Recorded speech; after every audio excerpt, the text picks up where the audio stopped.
It's not that hard. You just have to get used to, how do I say yes to everything they want, everything I want? And instead of saying, oh, it doesn't fit, we would say, what would it need to fit and hit all of these? And then it's like a really basic puzzle. When you find that thing, you get a yes every single time. You close a ton of deals. This is how I bought $35 million in real estate, starting with no money. The final part, number 4, when you actually have a deal, we're talking negotiation. Yes, all the other videos in this series play a role here. You have to book the meeting to meet the owners. You have to actually have a good meeting with them. You have to understand tonality and telling a story arc and completing a deal. In negotiations, this is my favorite part. Favorite book on this, by the way, is Never Split the Difference by Chris Voss. Fantastic book, fantastic author. If you haven't read it, highly recommend.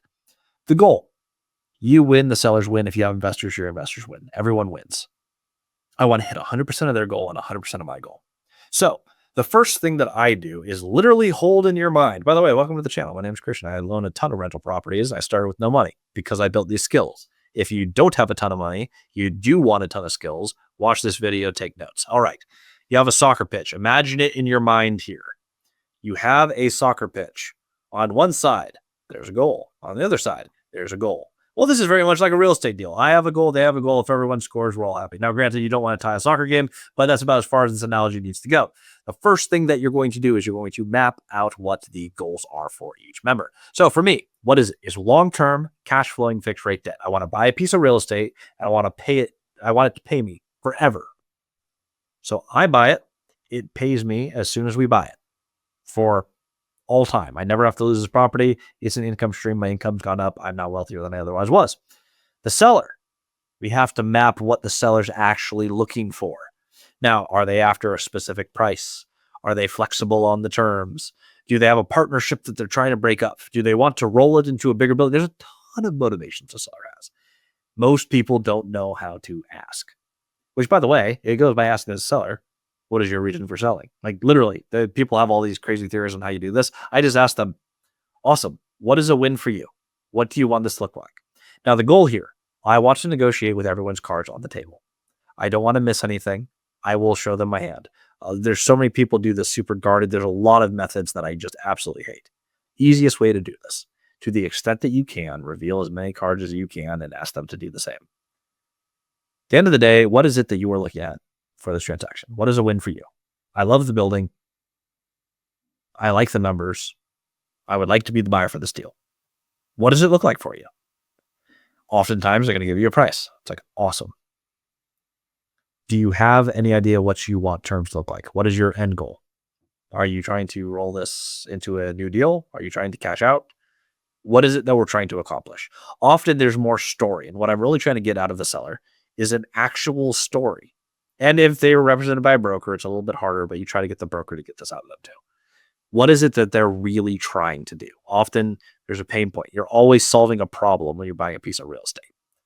So are they having a leasing problem? Are they having a partnership problem? Are they just tired of owning the property? Are they trying to scale up to a bigger building? That's still a problem. It's like, hey, I want it to be bigger. I don't want this size building anymore. I want a bigger building. Are they trying to downsize? Or are they trying to do estate plan? There's a ton of reasons. I want to know what that reason is. If you map it correctly, if my goal is long-term cash flow and fixed rate debt, I just have to figure out, how do I say yes to everything that they need? If everything they need over here is met, wow, my camera loves that symbol. If everything over here it needs is met, they're going to buy. Like they or sell in this case. Try this again. If everything they need on this side is met, if everything here is met, they're going to sell to you. You have a deal. They always say yes if you hit all of their objectives and you map it correctly. So once I know their story, that is how I'm going to close them. So whatever the story is behind the deal, log that away. I have this partnership problem. Got it. Really hard time leasing this up. Got it. I paid this off. I'm downside. Log away what the motivation is. Now figure out what the price and terms are. All right, cool. What were you thinking for price? You always want them to throw the first number. I will try everything in my arsenal not to throw the first number. Sometimes they'll negotiate against you. Don't be weird about it. If they're like, just send me an offer, be like, well, give me a ballpark. What are you thinking in general? If they're just not going to give you a number, don't be weird about it. This is not a game of chicken. They have the property, you don't. You lose. Try to get them to throw the first number. If they do not, you have to come up with a number with the pieces that you have. which means it's probably going to be a lower offer. So I always go through with like, okay, what do we know about income? What do we know about expenses? What can you guys share? Based on what I have, I'll submit an offer and it will be soft. It'll be like, I'm thinking it will probably be priced around here and it's going to be a lower offer. Now, as I get more information, I'm flexible on this number, but right now with the pieces I have, we're probably going to be in the ballpark of X. Say I'm willing to buy it for 800,000. I may come in at like, hey, it probably works at 650 based on what you've told me so far. I am flexible on this. I just want to let you know that's about where I'm at. Simple. Then they'll come back, oh, that's not going to work. Okay. Give me some pieces here. Either the property is making more than I think it is, or you have a specific price, in which case I've given you my number. What are you thinking? Let me see if we can come to an agreement. At the end of the day, they're going to toss a number out. Now I know what they want for price. Now, if it's, hey, I want to scale another property, I need to cash out, you're probably need to get bank financing or hard money, depending on how strong the cash flow is on the deal. If they have high equity in the position, or if they're trying to exit and they're flexible, so say they're downsizing their portfolio, they're doing estate planning, they have a property problem that they're trying to get rid of. These are all reasons why someone might create a finance, because now, okay, well, if I can't get cashed out right now, I can get payments, but I can have you solve my problem. If it is a pain point that changing management, if you take over, if that fixes the problem, seller financing actually may be what they end up doing. I want to know how creative they can get, because now I can negotiate terms, special clauses. You can get crazy with it. If it's bank financing, you eventually are going to have to come out somewhere on the price, or maybe short-term seller financing while you fix whatever the problem is in the building. But generally speaking, I want to be able to say yes to everything. In this example, let's say they say, yeah, I'm interested in seller financing. I've owned the building for a long time. I would like a price of $2 million. And I realize that it's not going to work with bank financing. So I'm willing to get a little bit of creativity if I can reach my price. This happens to me all the time. In fact, it happened with the 25 unit. I bought it for $2 million. They wanted at least 5% interest, which is fine. Only problem is the rents were super, super, super low. So while it was a great price for a 25 unit building in Stephenville, Texas, and while 5% is excellent interest, while rates were 7.5 at the time, the deal still didn't cash flow, which is not a goal for me. Solution? All right, we can say yes to 5%. We can say yes to your price. How do we say yes to everything? I need my payments to be lower than the interest. What does that look like? The extra interest is added, accrued onto the principal balance of the loan for the first 2 years. I took the rents from $550 to $1,100. We literally doubled the rent on this property. By the way, tenants didn't pay that, the government did. That's a strategy for a different episode. We doubled the income on the property. So when we went to the full 5% payments, we were cash flowing thousands and thousands and thousands of dollars a month. We only added $50,000 to the principal balance. So it's exactly like I bought it for $2,050,000. However, I said yes to the price. I said yes to their terms. They got 100% yes on everything they asked for. I dictated what that looks like and made it work for me. Goal here, deal closes 100% of the time. That is how you map out a negotiation. Everyone needs to win 100%.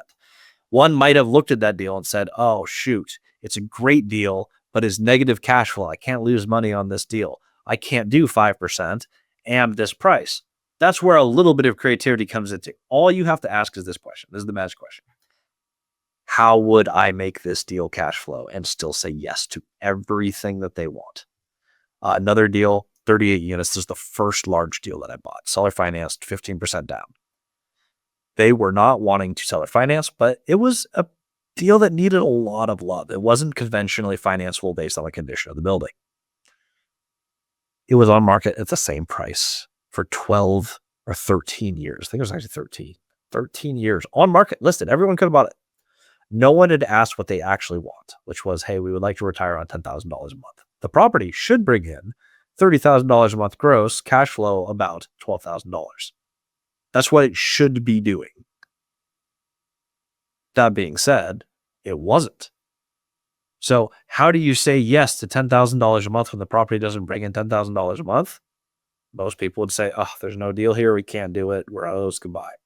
All we did is, well, how could we?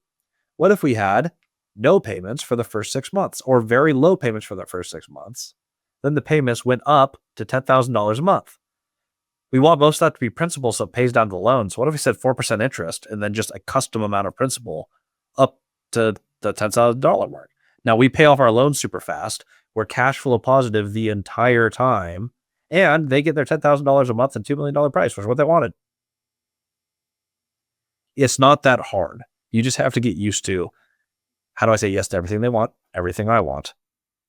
And instead of saying, oh, it doesn't fit, we would say, what would it need to fit and hit all of these? And then it's like a really basic puzzle. This is like fifth grade stuff. You think about it, you're like, well, okay, here's their pieces, here's my pieces. They don't seem to fit together conventionally. What is needed to make them fit together? When you find that thing, you get a yes every single time. You close a ton of deals. This is how I bought $35 million of real estate, starting with no money. I'm not smarter than anyone else. I'm not a genius. If you watch this channel for any amount of time, most of my stuff's pretty simple because this isn't all that hard to do. It's real estate. It's been around for a while. If you can get used to asking yourself how, instead of looking at a deal and saying, hey, I don't get it. Get comfortable enough analyzing a deal. So when you see it, you can go, okay, I understand what the pieces are. Now I just need to be the one person who solves the how. If you can do that, you're going to buy infinite real estate. You're going to be very, very wealthy. I made millions of dollars doing this. And that's all I do.